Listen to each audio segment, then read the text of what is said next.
बिस्मिल्लाहिर्रहमानिर्रहीम। फरमान मुस्तफ़ा सल्लल्लाहु तआला अलैहि वसल्लम, मुझ पर दुरूशी की कसरत करो, बेशक ये तुम्हारे लिए तहारत है। सल्लु अलल हबीब। 3 उंगली से खाना खाना सुन्नत मुबारक है। राशिद अत्तारी रूहानी इलाज लेकर पेश खदमत है। आज हम रूहानी इलाज सुनेंगे। वो है ऐसी औलाद का हसूल कि जो आपके लिए रहमत का समान बने।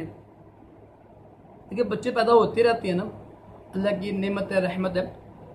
अगर आप ये रूहानी वजीफ़ा करके हम बिस्ती करेंगे ना, तो इंशाल्लाह जो बच्चा पैदा होगा ना, वो एक तो आपका कहना मानेगा, आपका नेक बनेगा, सालिया बनेगा, और ये कि आपके लिए ना यानी राहत का सामान बनेगा।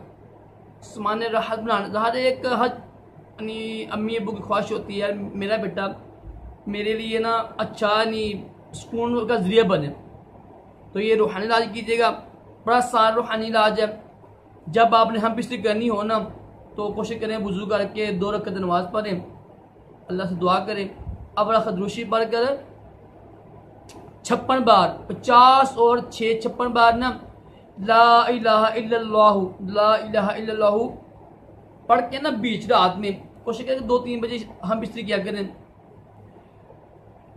तो उसके बाद मिलाप करें, हम बिस्तरी करें, जमा करें। इंशाल्लाह जो बच्चा पैदा होगा ना, वो आपके लिए, आपकी वाइफ के लिए समाने राहत होगा। लाजमी कीजिएगा। अल्लाह ताला हम सब को भी दोनों जहानों की बलाइयाँ अता करे, तमाम जिस्मानी रूहानी बीमारियों से महफूज रखिए। सल्लु अलल हबीब सल्लल्लाहु अलैहि वसल्लम।